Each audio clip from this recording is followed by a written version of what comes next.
week I gave a workshop on on resume writing, and assuming that your resume was successful and that you were able to get an invitation for a job interview, this presentation will hopefully give you some ideas on how to prepare for that. We're going to cover a couple of things. First of all, we're going to talk about just some of the philosophy or the theory that underlies what you're trying to accomplish in an interview.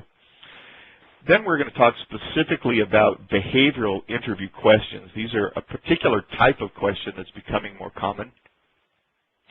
And then we'll talk about puzzle and problem-solving questions that you might get asked. Then we'll talk about preparation, and then discuss a number of other interview type scenarios that are perhaps less formal than the one-on-one interview, but ones that definitely can impact how you stand in the overall interview process. And then at the end of that, we'll conclude and we'll open the floor up for general Q&A. Starting with our interview fundamentals, there's a couple of different stakeholders in the interview, and the first one's your employer or potential employer. And their goal in the interview is to, first of all, verify the information that that's on your resume is in fact accurate. So they're going to ask questions and just see if what you said is really true, or try to get a sense of that. They're going to try to learn more about your skills and experience. You said, oh, I have this kind of skill. They want to, how deep is that skill? How much experience do you really have? What they're really trying to do is to find out, are you going to be successful in the role? Are you going to be the most successful among their candidates in the role? They're also looking to see if you're a good fit for the team. You might be smart and skilled and great, but your personality may not be a great fit for the others on the team, and that's sometimes just as important as some of the other things. They're also going to figure out what kind of salary to offer and what even salary grade to offer you. And so they're really trying to decide, are you entry level, are you very senior, and sort of see where you fit in that scheme of things. They're also interested in communicating to you information about the job because they want you to make an informed decision assuming you get an offer. Your goal, and the primary goal, is to learn more about the company or the job. The reality is when you apply, you're not sure whether that job is going to be right for you. Now, I understand that if you've been unemployed for a little while, getting any job is better than having no job. But the reality is in the long term, you really need to try to find a job that you're a great fit for and that you're going to do well. And the interview is a primary means of you to get that inside look. Obviously, you're going to be communicating your experience and your skills. But the goal of that is to set high salary expectations. You want to make a great impression so that this potential employer will expect to need to make you, a generous offer. If it's a multi-round process, then obviously getting to the next round of interviews is an important goal. But at the end of the day, you're really trying to get a job offer, and that's your goal. And it's important that you understand that your goal isn't necessarily the employer's goal, and that you need to sort of think about it from both of those perspectives. Overall, the things that you should be doing to prepare for the interview is you have to do some homework, and this term rehearsal will become very evident as to why you're going to be practicing answering questions as part of your preparation. So, and we're going to spend the bulk of this presentation talking about what it is you're going to be rehearsing. The next thing is you want to manage your first impressions. So that's just arriving on time is one thing, but also dressing and grooming appropriately and know what the expectations are. Interviews, for instance, at Microsoft are generally casual. They will tell you, dress comfortably. And showing up in a black suit and a tie is overdressing for a Microsoft kind of an interview. But showing up in jeans and a T-shirt is underdressing. And so it's important that you know where that line is drawn. You certainly want to be well rested.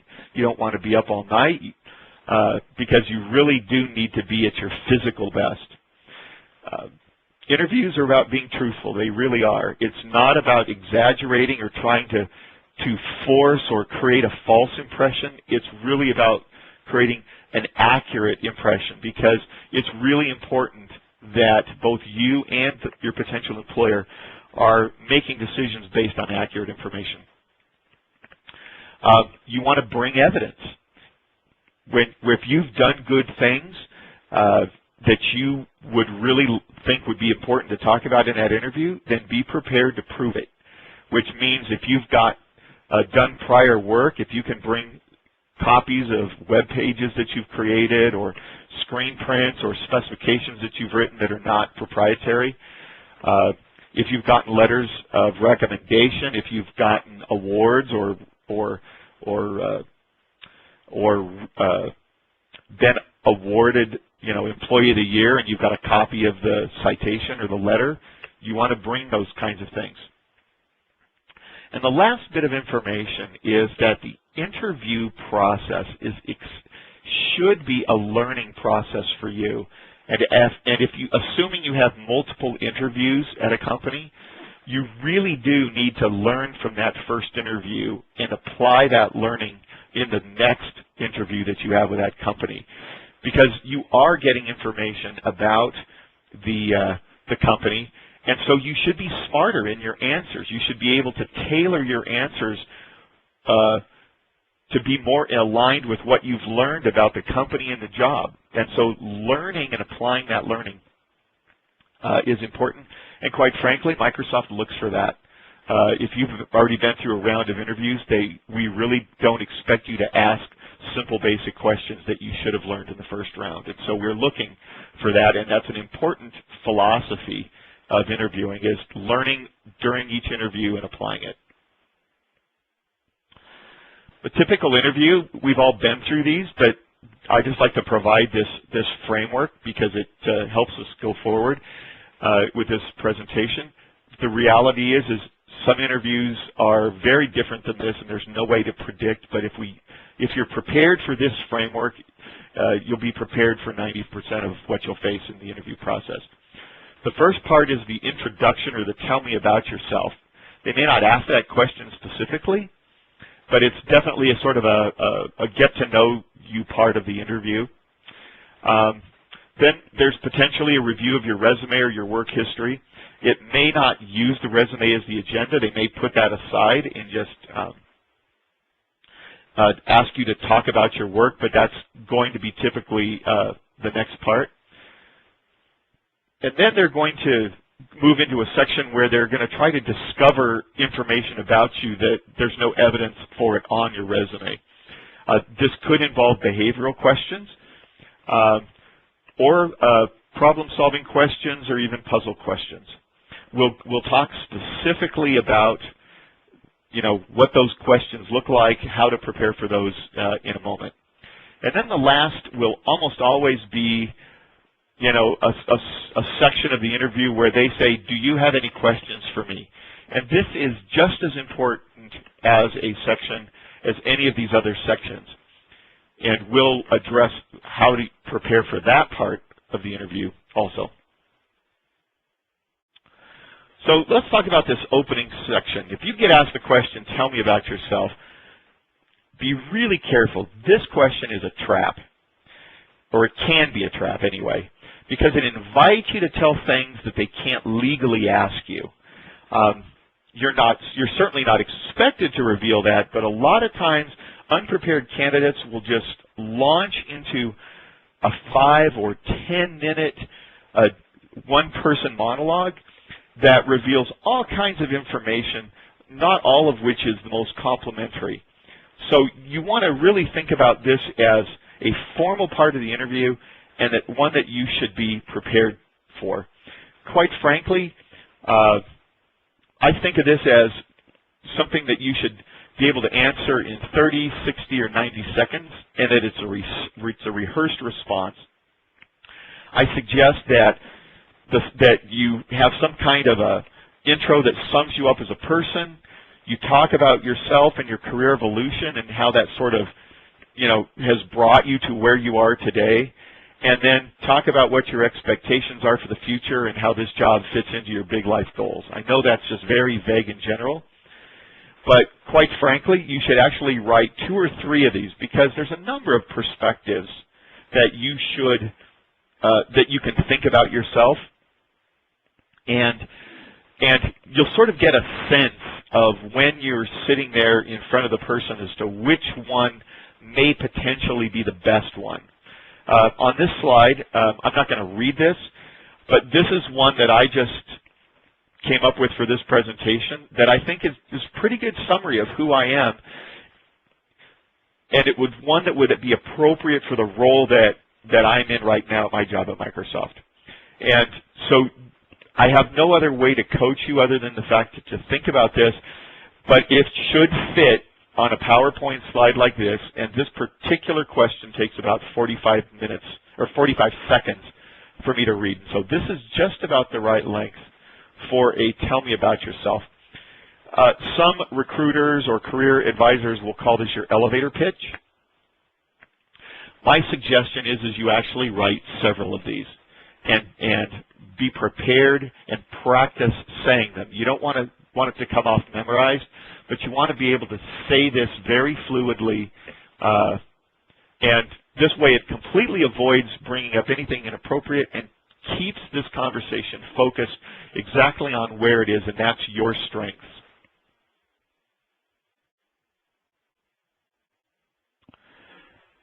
The next section I want to talk about is the behavioral section. I'm going to not really talk about the resume review, because the assumption here is that you were truthful on your resume and that you're going to be and that answering those questions should be relatively easy since it's your own experiences. But let me begin by saying that if your resume discusses your accomplishments as opposed to job duties, and the prior resume workshop we spent an awful lot of time on this subject, but if your resume talks about your accomplishments, then the way you answer the questions about your resume will follow this same format as for behavioral questions, in that you're talking about things that you've done in the past that are a pretty good indicator of how you're going to perform in the future.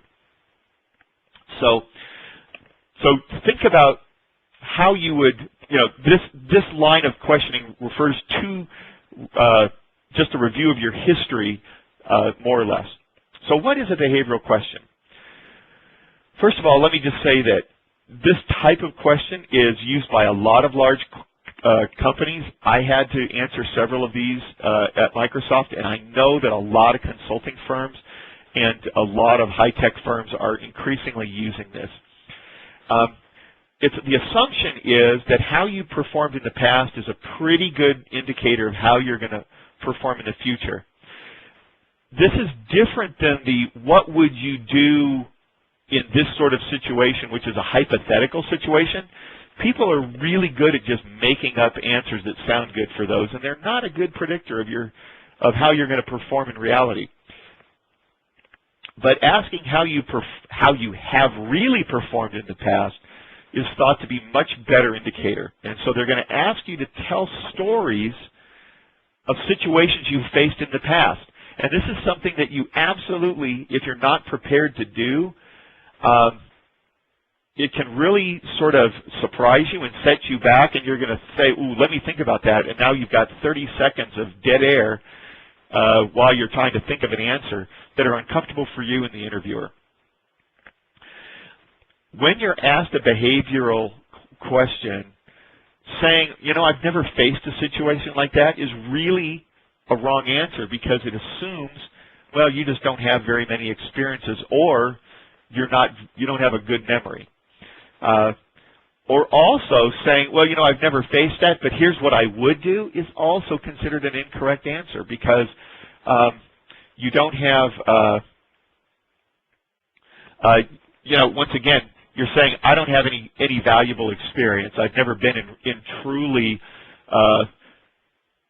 challenging, immersive work roles.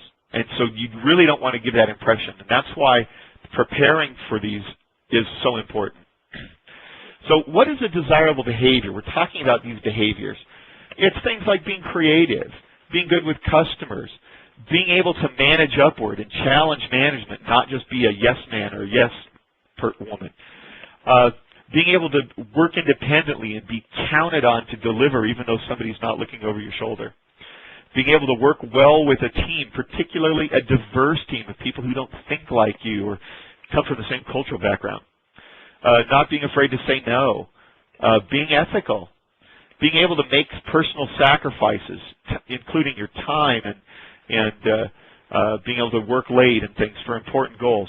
Being counted on to keep commitments. These are all behaviors that employers are looking for, and this list could be doubled or tripled easily, when you look at a particular job. So here's some sample behavioral questions. This is exactly how they are framed, and they're usually not much longer than this. One of my favorite ones to ask is, tell me about a time you had to tell your manager he or she was wrong. And we're looking for a particular story there. And being prepared to answer that and a variety of other questions is part of the resume interview preparation. Tell me about an ethical challenge you faced. I did a round of interviews a couple of weeks ago, and I had a couple of people say, oh, I've never faced an ethical challenge. And to me, that's just not a realistic way to answer that. We're all faced with ethical situations every day, but that interviewee sort of copped out. So you really have to think about these kinds of questions. So how do you answer them? And this is how. First of all, let me say that a good answer to a behavioral question will be no more than a minute or a minute and a half long. They're not asking for you to launch into some hugely long discussion or dialogue about this event. But the proper format is what's commonly called the SAR or the STAR approach. And in a sentence or two, you describe the situation, the assignment, in the briefest kind of framing. You don't need very much detail here. You just have to provide some kind of context for the situation. Then you describe the action that you took personally, not what the team did. This isn't a question about what your team did. It's about what you did to address or to resolve the situation. And then the last is you describe the positive outcomes or results. Even if the situation didn't have the happiest of endings, there's still a positive outcome in that you were much more experienced. You learned from this, and since then you've adapted a new way to do this that's much more successful, et cetera, et cetera. But literally, a minute and a half long answer is plenty of time to frame this, because if it leaves a lot unanswered, your interviewer is going to ask follow-up questions, which you'll be able to be right on top of. But this is the appropriate approach.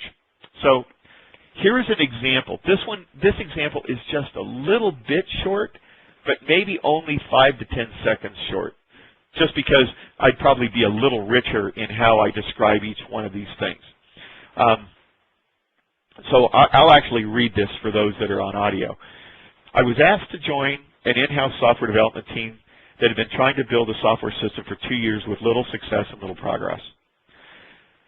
I discovered that they did not have a written specification or plan, and so I went and wrote a draft specification and then forced the team to go through it until we ratified it and agreed to it. Once we had that done, We finished the system within 90 days of my joining the team, and because of my leadership and the ability to bring this project to a closure, I was asked to be the project lead for the next revision of the software. That is a great first answer for a behavioral question. Now you might ask, well, what was the question that someone would have asked for that answer? And that is a really tricky thing to think about, because you can actually use this answer for a variety of questions. And we'll talk about this in just a second. So the preparation for a behavioral type interview, or for any interview for that matter, is to think of 20 or 30 notable situations where you accomplished something significant or faced a bad situation potentially. So you're really thinking about failures and accomplishments. Maybe they weren't your failures personally, but maybe it was a failure in the company. And then, once you've thought of this situation, think of what, just sort of make a little note about what you thought your positive behaviors were, whether it was leadership or knowledge or experience or whatever, just so you're clear on what positive behaviors you want to talk about. And then write out one or two or three potential questions that could be asked that would be the answer for, and then write out that SAR answer. I would do this on a 3x5 card, put the question on one side and the answer on the other side, and on the same side with the question I would write the behaviors that you think you demonstrate from that situation. Now let me tell you that this is going to be hard, because quite frankly, if this is a situation you faced 5 or 10 years ago, it's not sitting in your short-term memory. And so you're going to have to sit down and say, wow, that job was 5 years ago. Let's see, who was my boss then? What was that boss like? What was I assigned to? What projects did I do? And you're going to have to literally go into your long-term memory, where a lot of this is buried, and pull this into short-term memory. And I jokingly, doing that, I go, ow, that hurts, because it's really a lot of mental effort to go up and dig up all these old memories. But this is the most critical part of preparing for a behavioral interview, is pulling these stories out of your long-term memory and getting them into short-term memory. And then as you start this process, more and more stuff will start to surface. Once you have these 20 or 30, and I am not kidding, it better not be 5 or 10. It really needs to be 20 or 30. Now's the time for the rehearsal. The way I did it is I had a week or two before I was going to face an interview, and so in my morning walks with my wife, I would hand her the deck of cards, and as we were going along, she would just out of the blue pop a question at me, and I had to answer it cold. And I got to tell you, it was rough. I did not do well at the very beginning, and I don't think I did great even after a week or two of preparation. But I was certainly glad that I had practiced answering these questions out loud with somebody listening rather than in my head. And let me emphasize, doing it in your head is not going to do it. You've got to do it out loud. You'll be amazed at how your brains, how fluent you sound when you're talking to yourself in your head, but when you try to articulate that out loud, how you stutter and stumble for words. This rehearsal, that's why there's 3 stars on this slide. This preparation is the single most important thing you can do going into a job interview, because these really are the best things you've ever done in your life in a work career situation that you're going to be talking about, and you need to be able to talk about them appropriately, but tersely, and not seem like you're going to have to take 5 to 10 minutes answering each one of these questions.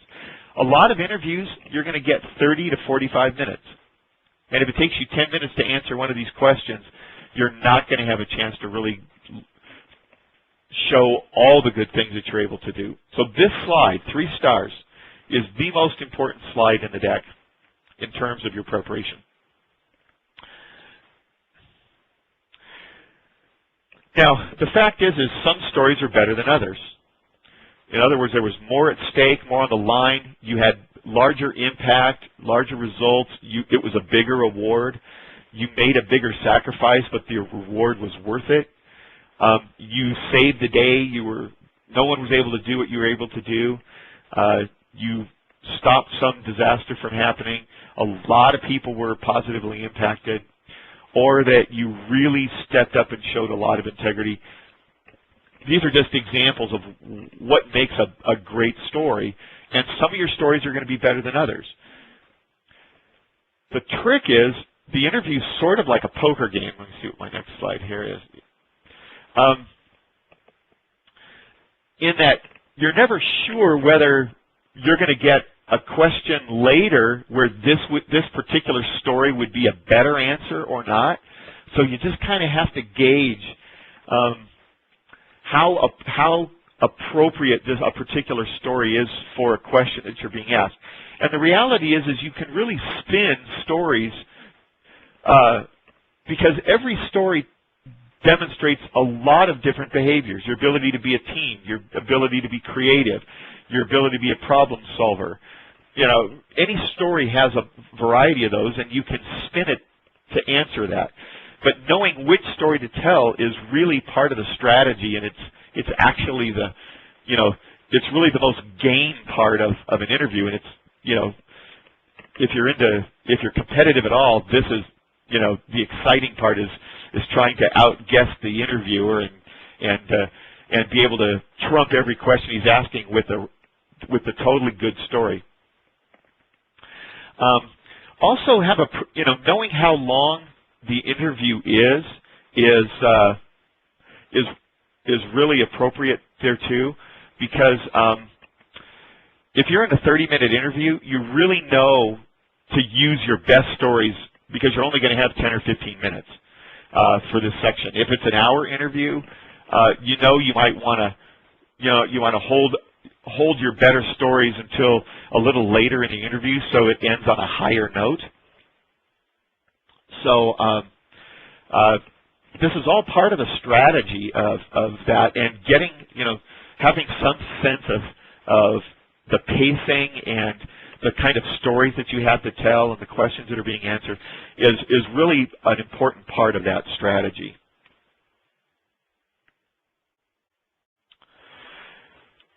Now, a lot of times, you're going to be asked non-behavioral questions. So you might get asked, what would you do if a hypothetical situation you were to face? Well, once again, if you're well prepared with behavioral answers, more often than not, you're going to be able to spin one of your behavioral answers to answer the hypothetical question. So in other words, you'd say, well, you know what, I had a situation like that, and here's what happened. And so instead of just coming up with a hypothetical answer, you actually demonstrate that you faced a situation and you've addressed it appropriately. That makes your answer twice as good as anybody who would answer this question with a hypothetical answer. And so you can very oftentimes use these behavioral questions that you're prepared to answer, these stories, a lot of different places in the interview, not just in those that are pure behavioral interview questions.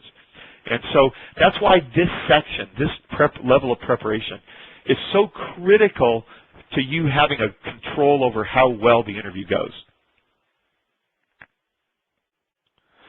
Now let's talk about this next type of question. This is a question that Microsoft sometimes uses, particularly going into technical roles. And the reason that Microsoft and other companies may use a puzzle question is they're trying to see how you think, because they understand that a certain amount of an interview can be rehearsed and prepared for. And so what they want to do is they want to put a situation that they absolutely know you've never faced before, and say, okay, solve this problem. And they want to see how you think. Sometimes the questions are really bizarre, and they're really not realistic. So, for example, the classic, and there is a book that was written about how Microsoft interviews, and it's called How Would You Move Mount Fuji, which is, the mountain in Japan. And, obviously it's not a realistic question, but they expect you to assume for a minute, suspend your disbelief, and assume it's realistic. How would you go about solving that problem? Another question, what would you do with 5 million ping pong balls, is a real question, and it was asked somebody who we hired for an internship last summer. So it's knowing how to approach these is critical to be able to make a great impression with these kinds of questions. First of all, there's no wrong answer for a puzzle question except an uninformed one. So answering the question right off the top of your head is absolutely the wrong way to approach this. Once again, they're trying to see how you think, so you need to reveal a thinking process. So the first step is to ask a lot of questions so that you sort of get a framework. Now, the interviewer may or may not have pre-thought about how he would answer the questions, have a detailed specification. But they'll probably be making up answers on the fly, but that's irrelevant because as long as they've given you an answer, it becomes context for how you're going to frame your answer. So you start asking questions. Why do you want it moved? The Mount Fuji question. Do you need another mountain? Do you need to use the space where it's at? Et cetera, et cetera. You really ask a lot of questions to understand, because clearly if they just want to use the space, it's a whole lot different question than if they really want that particular mountain to be in a new location where it's a better location. So you really have to kind of understand that. What resources do I have available? Are there constraints with solving this problem? What are your goals and priorities? There's lots and lots of questions, 10 or 15 questions that you can ask, assuming that it's a realistic situation. And as you explain, part of the questions that you ask is part of seeing how you think. But then when you do decide to answer it, don't just blurt out, oh, we're going to blow up the mountain with an atomic bomb. What you do is you say, you literally come up with a detailed logic for why this particular answer is suitable for the context that the answers of the questions that you ask provided. So that's the basic approach. But the short answer to this slide is ask a ton of questions and then answer the question and explain and give a long answer or a long solution and explain the logic behind why you chose that solution. Oftentimes in technical roles, you may be asked to prove your knowledge or prove your skill. And they're basically going to say, well, you said that you were a C++ programmer. Fine, solve this problem. If you're truly as experienced as you said you are on your resume, then this shouldn't be hard for you. And so they're going to hand you a marker, a dry erase marker, and stand you up to the board and say, fine, write the pseudocode for a DLL that does this. Or if you're going into a marketing type role, your one brand and the new brand has come out with a new product. What are you going to do to solve that, to address that market threat, et cetera, et cetera. And so they're just going to ask you, a test question, almost like you're a student. And the reality is, you just need to be honest, get up there on the board, and start writing.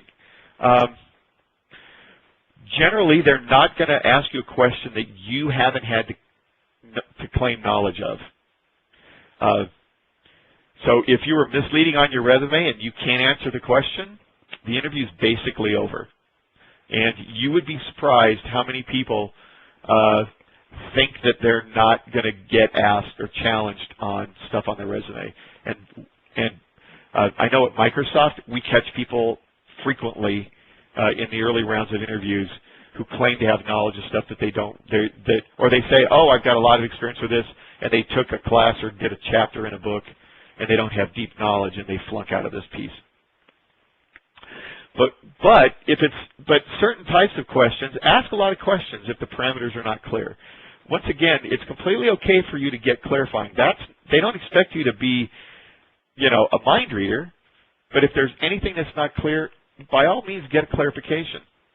If it's a simple programming problem, and you do know how to solve that problem, or at least one approach, then sit there and write it, and then explain why you took that particular approach. If there's trade-offs, positives and negatives with that particular approach, explain it. But it's not just writing the answer. It's not true, false. Yes, you got it. Yes, it was wrong. Give the logic behind, because that logic will always sell your answer. Even if your logic is wrong, they'll know that, oh, the person's smart. They just don't understand that's not how we do it here, or that we operate under different assumptions. So really being clear, instilling that out is a huge part of being able to solve these kinds of questions. Now, that leads us to the Q&A part of the interview, and that's where the interviewer says, do you have any questions for me?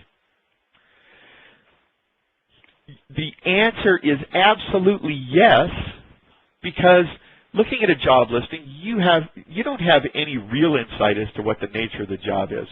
You really don't know whether you're a great fit for this job or a great fit for the team. And saying, no, not really, is really the wrong answer. But asking a naive question, one that you should know the answer to had you done basic research about the company, is even worse. Or asking questions like that have nothing to do with making a decision about the job. We'll talk about what those are in a second. Are wrong. But asking really insightful questions that you could really get no other way than asking that individual is the goal. So the preparation for that is to spend lots of time on the company's website. Learn everything you can about the company that's in their public-facing information. Look at their financial reports. Go to the investor relations or the where they're required, if they're a public company, to disclose their quarterly earnings and talk about challenges facing the company and their outlook. Look at the job listings. Quite frankly, if you look at programmer listings at Microsoft and the type of skills that they want those programmers to have, you get a pretty good insight into the types of technological areas that Microsoft is probably going to be moving on in certain products. The fact that you've sniffed that out and you bring that up in a question and says, I notice that you've got a lot of jobs that are looking for these kinds of skills. Does this mean, why? And those kinds of questions. Once again, this is where you're really trying to decide if you're a good fit for this job. Think of it this way. If you knew you were going to get 2 job offers from the same company that was going to pay the same and have the same benefits, what kind of questions would you ask to help decide which one of those offers to take? That's how you should be thinking about this question. A couple of other things. How is performance measured? These are just ideas of the types of things that you might be able to ask about. Think about what the characteristics of a star performer are. How many are there on the team? How big is the team? How long have people on the team been there? What are the big challenges for that organization or that group going forward? And how are the interviewers going to solve those? Even ask, assuming I do great in this job for 5 years, what job is this job preparing me to do next? You know, getting that answer. Putting the interviewer on the spot for that is probably, you know, pretty interesting. I think the answer that, for instance, that might be, well, you know, there really is no future beyond this job. You know, you might want to know that. Things not to ask about. Don't ask about benefits, and don't ask about salary or other compensation. Let me tell you why. Depending on the classification that you get hired in at, salary is obviously going to change, and benefits potentially change as well. And until they've made you an offer, they can't ask that question. It also says that you're worried about the wrong things. Because, quite frankly, those things aren't really that impactful at this point of the interview. You really should be thinking about your fit and your contributions. Asking about why a person left the job, why there's a vacancy. Asking when they can make a hiring decision is a common question people ask. Don't ask it, and let me tell you why. You can't rely on any answer. I have never had an interviewer get back to me when they said they would about a hiring decision. Never has happened. It's always taken a week or two longer. And if I have that situation, I think that's pretty true. So the reality is even if they give you an answer, it's wrong. So don't ask it. And also anything else about, you know, that show that, oh man, I really have to have this job and I'm going to be, you know, chewing my fingernails off until I find out whether I got it or not. There's a lot of ways people try to break that suspense or make that suspense. Just don't go there. This isn't the appropriate time for these questions at the interview. They really are distracting because they're the last thing that the person who's talking to you cares about. And so you asking questions that show that you're worried about things that they don't care about isn't the type of impression that you want to make. Now let's talk about other interview settings for a minute. Sometimes, before you even talk to somebody, you'll get sent a questionnaire to fill out. This really is part of the interview because your answers are used to narrow down the candidate pool. They may contain a combination of survey and interview type questions. Some of them may be essay, some of them may be short answer, but some of them may require a paragraph or two. I have heard from a lot of hiring managers that said you would be surprised how many people give 1 or 2 word answers to this extremely critical part of the interview process. If you're faced with a questionnaire, please invest time in giving complete, well-written, thoughtful, detailed answers. Basically, a 1 or a 2 word answer says that you're lazy, careless, or uninterested, and you don't want to make that impression. You really want to invest a lot of time with this. By all means, do not lie, deceive, or mislead on that questionnaire. You'll be expected to prove anything you write. And, you know, if you're heading down that path, then you know, I really just have no advice for somebody who's trying to deceive their way into a job. That's just disaster. But absolutely spell check and grammar check anything that you submit. That is critically important to a lot of hiring people, that you care enough about the quality of your work that you're going to turn in a quality product. It's just hugely important that you make sure, and that means not just spell check, but have somebody else put their eyes on it and read it and make sure that you're clear on that. Phone interviews are an important part of a lot of interview processes. It may be the first round of an interview. Sometimes it's just the human resource generalist calling to just sort of make sure you're interested in the job, that you haven't accepted another position since you submitted your resume. And sometimes they may probe a little bit about salary history or just to try to get some kind of information there.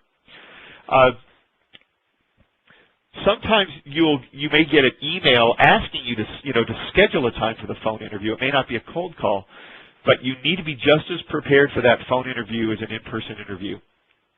The advantage of a phone interview is you can take notes easier, you can dress casually, and you've got a computer open in front of you that you can do some quick research. If they ask you something, you can sometimes look something up and be prepared. Now, if you're on a phone interview, stay off that computer unless you really do need to look something up. Don't be sitting there texting somebody or doing an email on a phone interview. But if you do have a phone interview, use a landline if at all possible. Find a private, quiet space where you can talk. Not your cell phone pulled off on the side of the road. And I would really recommend having a agreed-to backup number in email. I had a job interview scheduled 3 weeks ago. The call-in number was explicit, but the interviewee hadn't read carefully and assumed it was the same number they'd been using somewhere else. And the person never showed up, and I had absolutely no way of reaching that person. And so, we didn't get to talk until a week later after already a poor impression had been made. So make sure you read invitations carefully and you follow those instructions.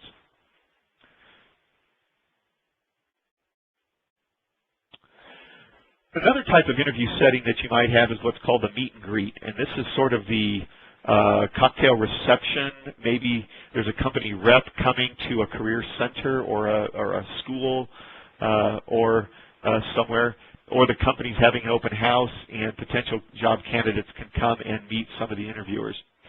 So there's going to be a whole lot of job seekers, at the same place at the same time, sort of gathered around the company reps.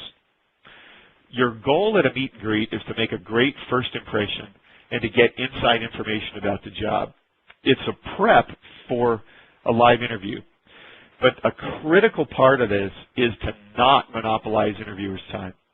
If you're having a conversation with an interview and you've gathered, and there's 5 or 6 or 7 or, a couple other people standing around, by all means, don't hog the microphone. Don't hog the conversation. This is not the time for that. Ask some questions. Let others participate. Invite others to participate. Be a great team, because your behavior in this setting is being observed. Do go prepared with questions that your web search about the company hasn't been able to answer, but don't ask more than a couple. But stand around and listen to others. Now, if you're the only one there and you've got this person's ear and there's no other competition, then yeah, feel free to take a few more minutes. But by all means, don't think that by spending 30 minutes and not letting anybody else talk that you're guaranteeing you've made a better impression. The opposite is usually the case from people who don't know how to act appropriate in that sort of social situation. And lastly is what I want to talk about is what we call the informational interview. This is where you're asking for an interview even though there is no job opening. But it's helping you decide whether you even want to apply for a particular job or a company. You've maybe read the job title, but it's not a job you've ever heard of before, and you just want to get more information. So you're not applying. You're just saying, hey, I'm coming to interview the company. And some companies will allow you to set that up. I know Microsoft internally, informationals are an important part of qualifying a pool of candidates. So it's all about you writing an insightful interview protocol and take good notes. Now, I will tell you that I know some people who have been able to set up informational interviews with company, and halfway through the informational, the interviewer became the interviewee. And it turned out that at the end of that informational, the person who went to learn about the company was asked if they wanted to apply. So if you're smart and savvy and professional and informational, you may be able to flip that into a real interview. Now, let's talk about offers for a second, just because this notion of salary comes up so often, and we're so anxious to find out if what kind of money you could potentially make in a job that it sometimes makes people act poorly or behave inappropriately at certain types of interview. So first of all, never say no to a job until you hear complete offer. So if you get invited for an interview, go to the interview. The practice is essential anyway. And stick it all the way through. Don't bail on an interview process until you get an offer, because quite frankly, there's a lot of jobs I do if the money's high enough, and you don't want to bail out of that until you've heard that. But when a job offer comes to you, salary is only negotiable if you can afford to walk away from the opportunity. If you are desperate for a job right now, then the time to negotiate the salary is when you're presenting yourself in the interview, not when they put an offer on your plate. Now, you may be able to negotiate a higher salary, but if they say, no, that's not it, if they withdraw the offer, then it's over. You can't go back and say, oh, okay, I'll take the lower offer. So, but certainly if you feel like you're worth more than what they've offered, or you're pretty sure they've given you an opening offer, not a final offer, then give supportable evidence for being worth more. This goes back to having a portfolio, having evidence, having documentation to prove that you're worth it.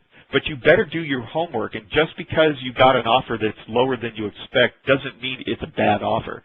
They may be giving you a very competitive offer, and your greed may be the problem. So negotiating your salary is something that you need to be very careful about. Let me just advise that there are a number of good books out there on how to do this. One of them, I'm going to paraphrase, is how to make $1,000 a minute by negotiating your salary, or something to that effect. And it gives really good advice about when to talk about money, etc. So in conclusion, let me just summarize everything we said. I hope you really get the impression that interview success is all about preparation and practicing, not just mental preparation, which is a huge part of it, but it's all about doing a lot of upfront work, preparing, doing research, and practice. The good part is you've got an awful lot of control on the outcome, but I think spending 20 or 30 hours to prepare for a particular round of interviews is not inappropriate if you haven't prepared for an interview recently. Now, if you're interviewing all the time, then obviously if you're working on behavioral interview questions, you don't have to redo those every interview. You've got those prepped and ready. But constantly be practicing is a huge part of that. And finding out about a company, that kind of preparation can really make the huge difference about the impression that you make. So if you want some more resources, this is my blog on MSDN, MIS Laboratory. It's targeted primarily for the higher education audience, students and faculty, and most of my career resources are sitting on the student page. But I do have links to recorded workshops such as this one and my prior resume workshop. Lots of other places to give you resources around work. So I recommend highly that if you're on the job market, you check out some of these resources. Now I will turn the presentation over to for some brief Q&A. If there are any questions, either you can press #8 for audio on the phone, or you can use the Q&A facility in live meeting if you'd like to ask any questions. Once again, if you have any questions for our presenter, please submit those using the Q&A pane, and we'll be getting to those in a minute. If you are dialed into the call, like Randy said, you can press *8 and you can be transferred into the conference. I'd like to remind everyone that you may print a PDF of the slide by clicking Control-P, and you can either print or save the slides locally. Okay, I have one question from Anna, and she says, what about a recent graduate without experience? Great question. First of all, if all you've ever done with school and you've never had a job, then you're in a tough situation because quite frankly, experience is important. But almost any job situation gives you a chance to exhibit desirable behaviors. Working on a team at a fast food restaurant is still, a team kind of a situation, and it does generalize. So almost any experience. But I also recommend for students, you've got to get involved in clubs and try to get internships as a huge part of getting experience so that you don't graduate without, quote, experience. But club leadership, internships are great places to get started. And if you've graduated, go apply for an internship. They expect a little more, but I would get involved in, say, for instance, a .NET user group, a community support organization, and be a leader there, and start doing volunteer work somewhere that uses your skills to start getting those kinds of experiences that you can tell stories about. So that's a great question. I've got another question. Let's see. So here's some questions that some people have gotten. Why do you think you were laid off?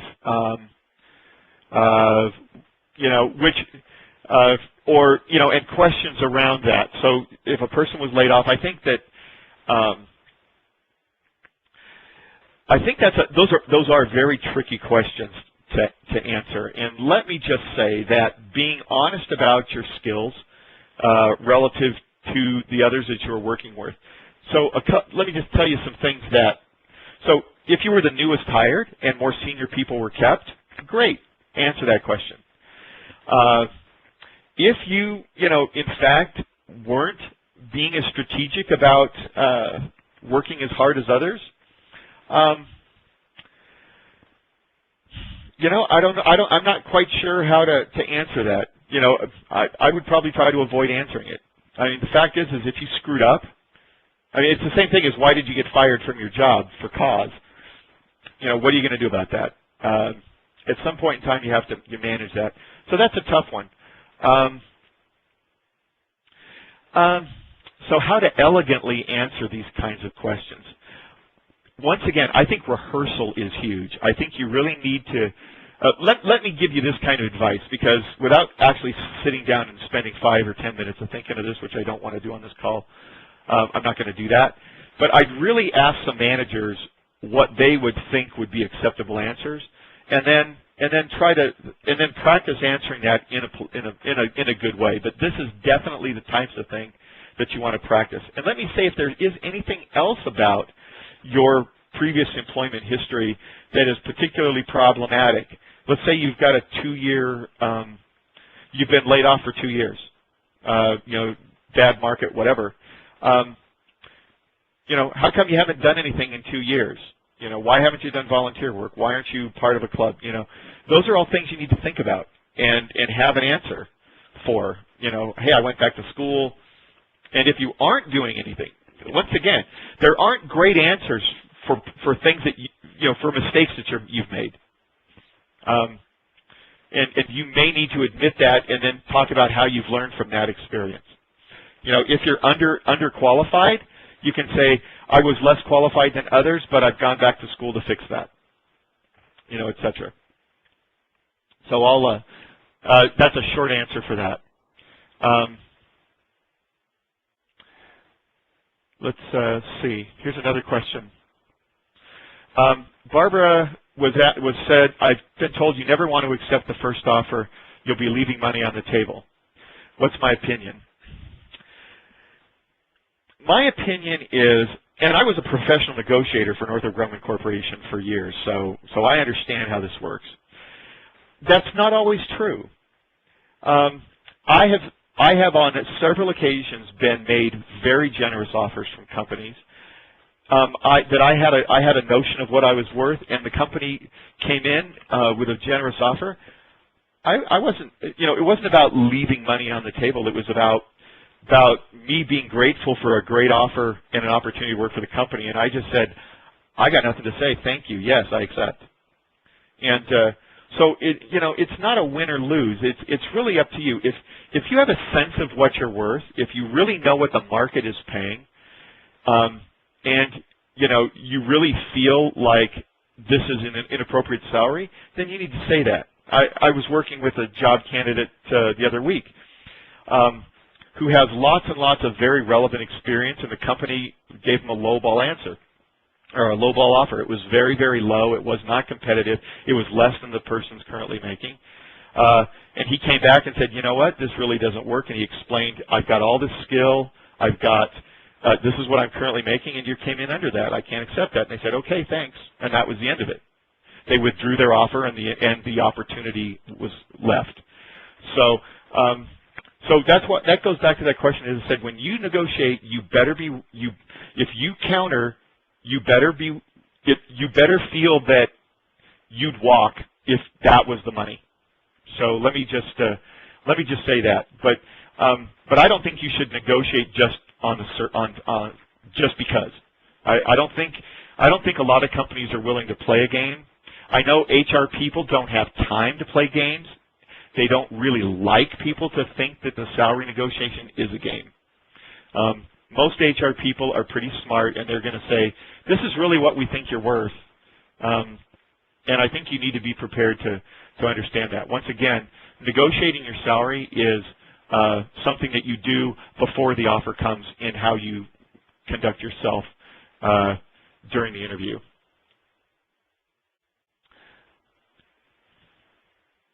How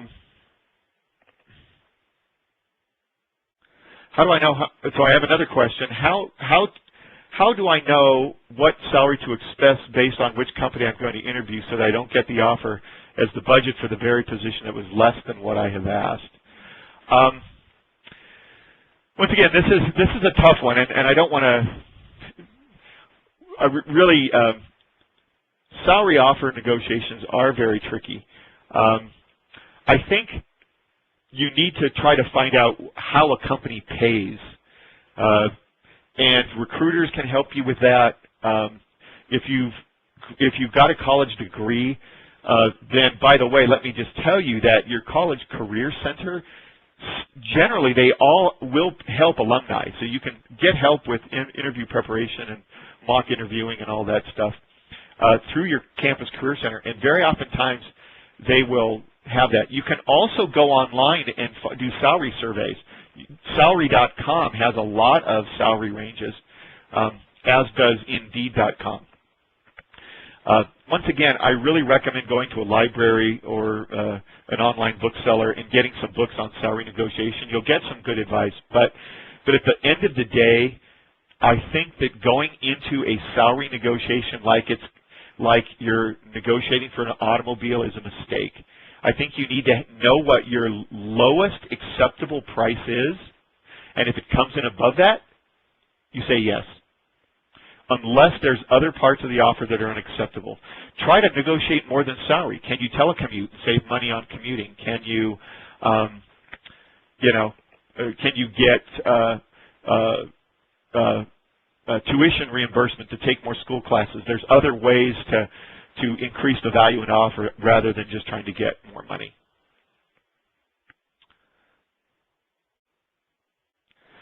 Okay, we've got another question. Usually an HR person will ask for your salary in the first round. This is really tricky. I'm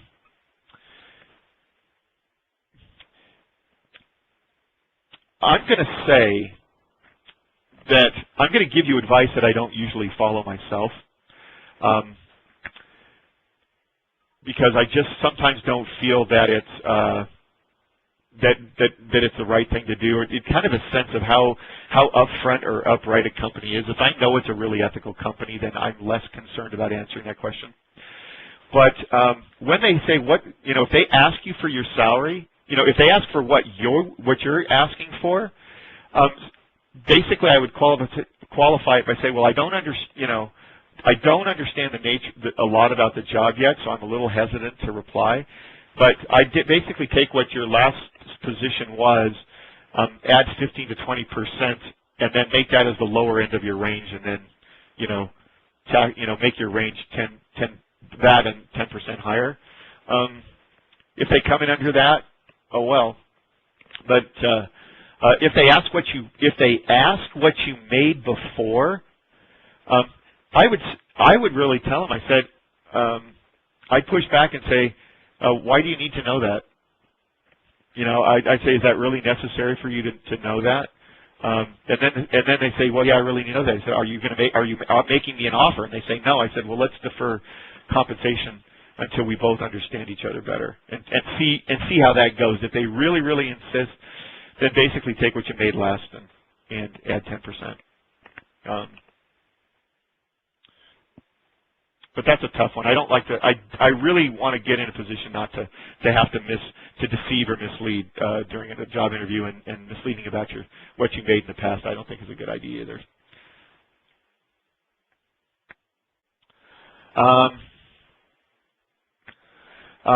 This person said, I was told once on an interview feedback to speak more about how I worked as a team. How do you do that when your jobs have been individual contributor jobs and you are to sell yourself in the interview time you have? Good question.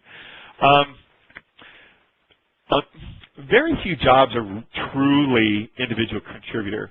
What you want to think about is who are your customers and who are you a customer for, and think about that. Your boss is certainly a team member. The recipient of your work is a team member. The people who gave you the requirements are team members.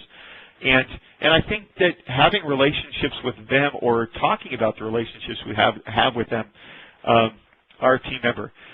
I'm an individual contributor in my role, and I'm on a team of 15 people.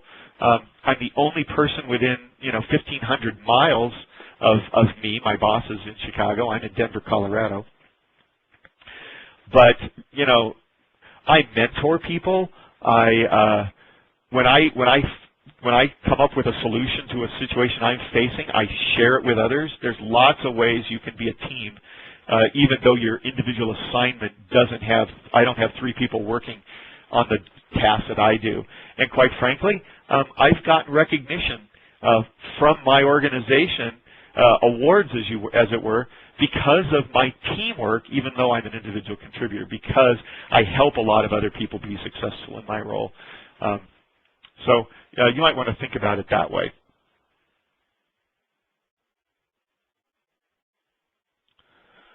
Okay, I don't have any other questions in the queue, and these are great questions. Thank you for asking those. Are there any other questions?